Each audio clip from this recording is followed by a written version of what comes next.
The league season gets underway tonight against the visiting Coventry Blaze. The Steelers don't have top scorer Michael Davis after his post-game peg flip resulted in a 2-game ban. He's apologised for that, and it's time to move on. In fact, the whole team wants to put last Sunday behind them and bounce back with a win. Sheffield are desperate to start this league season better than they did last year. Blaze haven't been at the right end of the table for a while, but Danny Stewart's youthful team will be no pushovers. Blaze back onto it. Clements, chance to open up and shoot, and with traffic in front, it's held onto by Cantor. Yeah, another good save by Cantor there. Clements dragging across the blue line after a rim play doesn't work out. You can see him turn and face the play here. Nobody goes out and challenges him here. Someone's got to step in the way. If Clements, a little bit more offensive threat, he turns and goes towards the net there as he gets a bit better shot, but Cantor uses a big long leg and kicks it out, makes a good save and a good recovery for the rebound.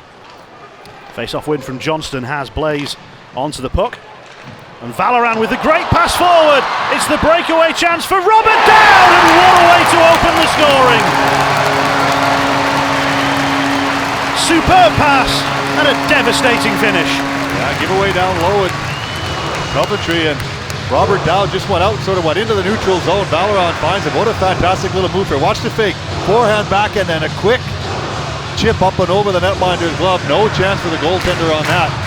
And this power play for the Steelers might just be done too. Yeah, Sheffield doing a little bit too much trying to get over the blue line just instead of getting that puck down in deep. Coventry doing a great job standing up, keeping them to the outside and knocking things down. St-Pierre feeds it in, and the DeLuca opportunity from a very tight angle. Jammed it into the pads. Blaze trying to counter the other way. Broll with the shot. It's found its way through. They kill the penalty and level it at the other end. Yeah, missed chance down in the Coventry zone, and Coventry come back 3-on-2. Broll, the end result with a good hard wrist shot low. I think Aaron Johnson just skates in front. We'll see right here. You can see Aaron Johnson just enough in time in front there, and Cantor doesn't quite pick it up quick enough. Leaving, flips it out to Melland. Steelers will enter the zone on the far side. Pass right through the middle. Johnson is onto it. He drops it off. Oh, and that one comes crashing back. I think that hit netminder on the mask.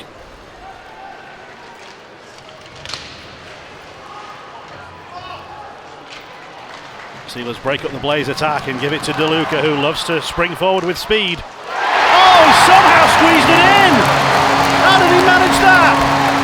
The Steelers have the lead back from a bit of DeLuca magic. Yeah, I think you'll see he does the same thing as Robert Dowd. He pulls it onto the backhand here, watch, just to get around. And he just sort of brings it out in front and flips it through the 9-hole right there, you see. Underneath the blocker and over the pad. Netminder just opens up that little bit, and DeLuca with that nice little toe curve just gets enough of it to flick it up under the arm. But a great play, nice cross-ice pass building from end to end. I think there was 2 cross-ice passes before that. Johnny Curran goes to the penalty box, and the Steelers go to the power play for the 4th time.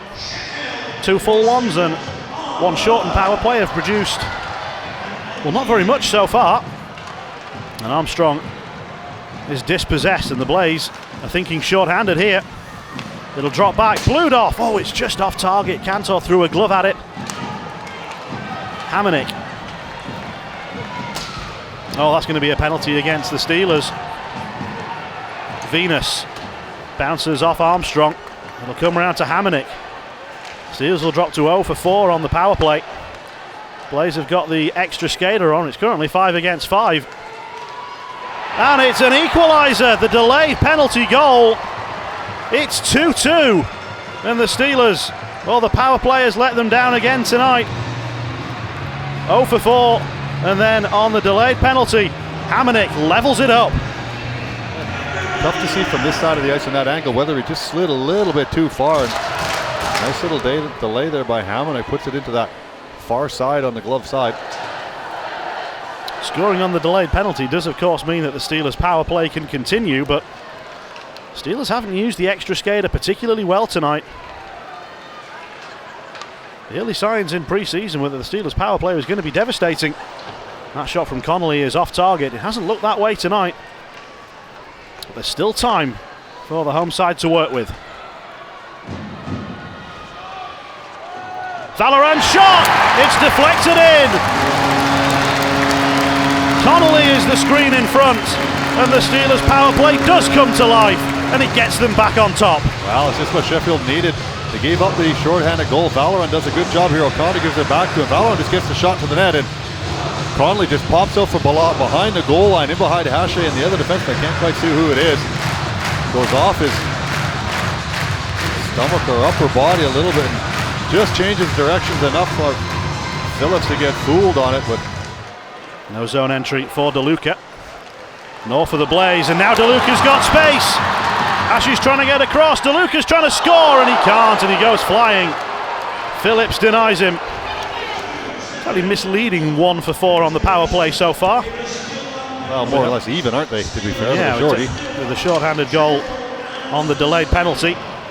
And in truth, they haven't been great power plays. They haven't generated a lot of chances. But they've got the confidence of scoring last time out.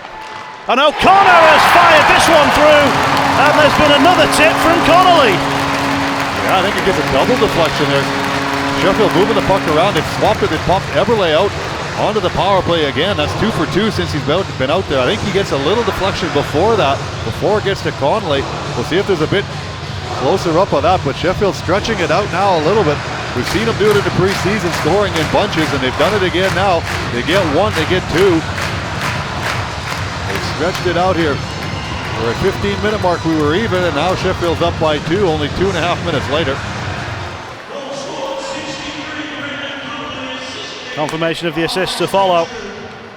The Blaze have got to be careful here, because Connolly is through and looking for a hat-trick, and Phillips has denied him. Yeah, and we've spoken all season about how the Steelers can be a quick strike offense. They've scored 2 power play goals in a minute and a half. And Connolly very nearly added a third. Yeah, we've said how dangerous this line can be, and they've got 3 so far. That's not the best shot by Connolly, but kind of handcuffs Phillips in net as he's looking around for it and gets a little bit of help to find it.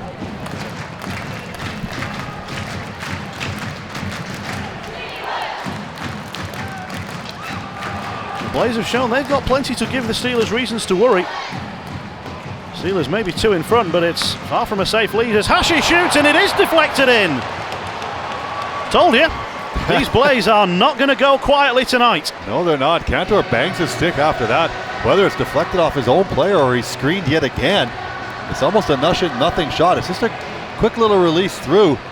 And again, I'm not sure if the defenseman gets out of the way just at the last second. You can see right there Cantor going, oh no, what's going on? Whether it goes off of Betauer and in the net. Sent towards goal. Betauer has it behind the cage. O'Connor can one-time it. Oh, and it comes crashing back off the iron. Connolly's follow-up shot bounces to the corner. See the shot from O'Connor that went ping. Yeah, good puck movement around. There you can see it actually goes right by Phillips.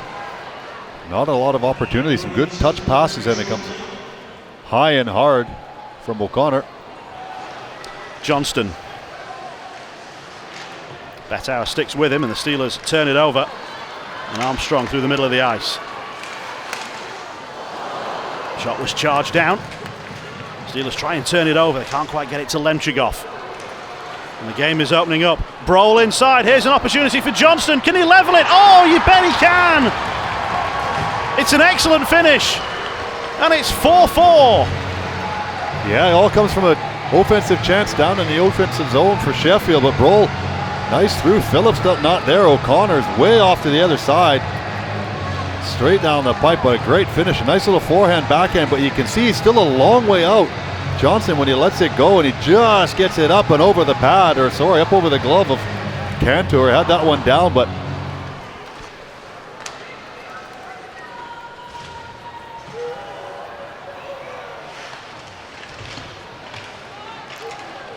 Blaze get to this. They feed it out front. Oh, it's in! The light flashed on, and then it definitely went on when Corcoran made sure. Blaze are leading for the first time tonight. 3 Sheffield players get caught on the back check. It gets popped out in front. Cantor makes the save there, and you can see it goes off the post. He goes to swipe at it and misses. This is how you play hockey with a lead. Danny Stewart's men getting the job done so far, but there's still time for the Steelers. Is there more time for Coventry? Oh, he's come off the post. Wow. Oh, and look at that right jab. Broll. Johnson decked. But this could nearly have, well, it could have wrapped it up for Coventry. It could have off the post there. Again, scramble in front of the net. Cantor gets beaten, but fights it off out in front. And everybody just trying to clear out in front of the net. It's Johnson with the hug, and Broll with the straight right.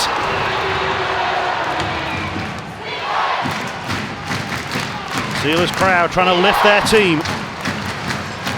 Armstrong drives in, leaves the puck on the side of the goal. The Steelers jam at it. The puck has gone in, but the net hurdle long since come free.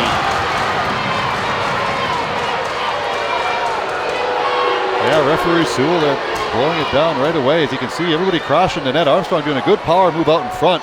There you can see the net come off before it actually goes in as everybody's crashing. But the more you see that, the harder it's going to be. But if they're going to go to a video replay, it's obviously if that puck is on its way to the net and the net is off, what's your call? And first of all, they're going to explain it, and then they're going to signal no goal. 6 on 4 with the net empty. Armstrong.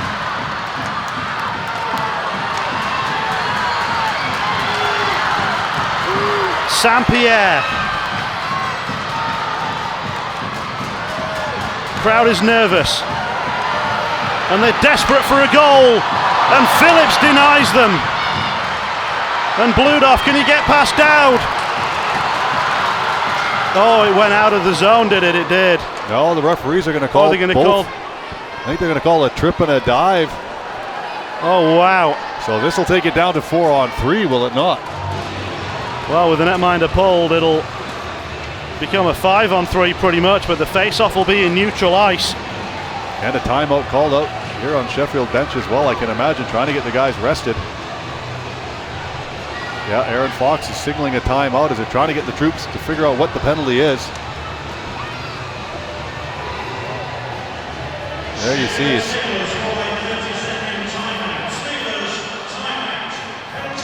a bit of both as both players, Dowd and Bludoff, I think it is.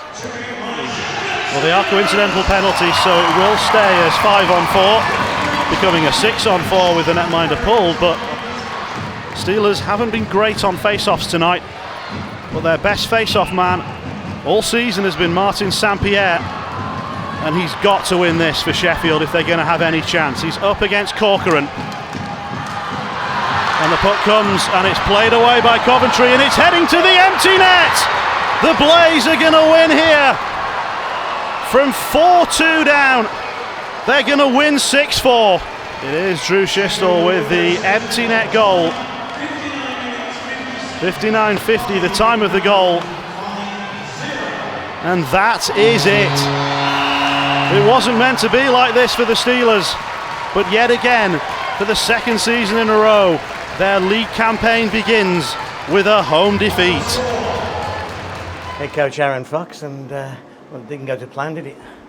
No, you know, we had our chances to break that game open. We had 4-2 lead, and you know, I had the shots at 44-21, and giving up 14 of those shots would be grade A scoring chances for them. So for me, that's just not good enough. You know, I think we dominated play a lot of the night tonight, and I think we probably had the chances to score, you know, 9 or 10 goals tonight. And when sometimes pucks don't go in, and then counter hockey, and they come down and score on the first shot, it's a little deflating at times. You know, there's some guys who obviously probably need to look in the mirror a little bit tonight and figure out if they did everything they could to help this hockey team win.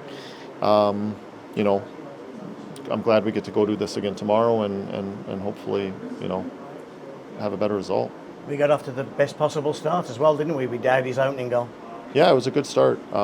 Again, same thing, you know, and then that first goal they score, it's a 2-on-2, and you know, we probably don't track as hard as we should there. They end up hitting the dot wide guy, and I don't think Cantor was great on that goal. It looked like it went 5-hole with no screen. So just little things, the hockey's a game of inches. When we're up 4-3 there, Ben O'Connor puts one off the crossbar, could have been a 5-3 game. They come back down the other way and score to make it 4-4. And, it's one of those things where, we're going to have to shore up our decision making and the defensive side of things a little bit. Just going back a little bit, actually at 4-2 we had complete control, didn't we? Absolutely. And then that 4-3 goal just gave them a sniff back again. Yeah, absolutely. You got to have that killer instinct and find a way to put teams away. I think Valley probably could have had 5 tonight, and he had none. He's a little snake bitten right now, but I think he's been arguably our best player through the first 6 games here. And I know those goals are going to start coming for him. So it's obviously this isn't the results you're looking for opening night at home. There's some positives we can take out of it, but at the end of the day, it's not good enough. Any similarities to last Sunday? You said after last Sunday, No. lack of effort, but No. I mean, like I said, there's a couple guys who probably could have finished shifts a little bit harder than they did tonight, but as a whole, I don't think effort was the issue. I think we made a couple bad reads and bad decisions that ended up in goals in the back of our net. But if you look at the zone time and the scoring chances and the shots, again, we're creating a lot of offense right now, but we're not going to score 7 or 8 every night. And when we don't, then we got to make sure all 5 guys are ready to buy in defensively. Danny, just walk us through your first victory of the 2019-20 campaign. Listen, obviously it's a great way to start the year, especially on the road. And I thought in the first period, they came at us pretty good. They got a lot of talent over there, and they were looking pretty hungry to create some offense. And Jamie held us in it. He kept it close, I think, in the first period at times. And then in the second, we just took too many penalties. We were on the back foot, and a lot of minors. I thought our kill was really good tonight. They got 2, but both were redirects. One was off an arm, one was off a stick. But it wasn't pretty by any means. Great third period by our guys. Great character, and like I mentioned them, we weren't pretty tonight. We were a bit sloppy, a bit loose, and defensively at times. But that's more credit to them, though. They're a talented bunch. So listen, we're happy to come away from here with 2 points. You say it might not have been a complete performance, but does that say something about this group, that you dug in, you held out despite going behind? Well, I think so, yeah. I mean, it certainly shows character, but I think this time of year there's going to be some holes and things that we're still sorting out. We've only been together, I think it's still less than 3 weeks, right? So, but hey, listen, you come into Sheffield and you win a game on the road to start the season, we got to be happy with that. Now, obviously, we got a big game tomorrow against the same team, and we're not satisfied with that. We want to come in and win in our barn as well.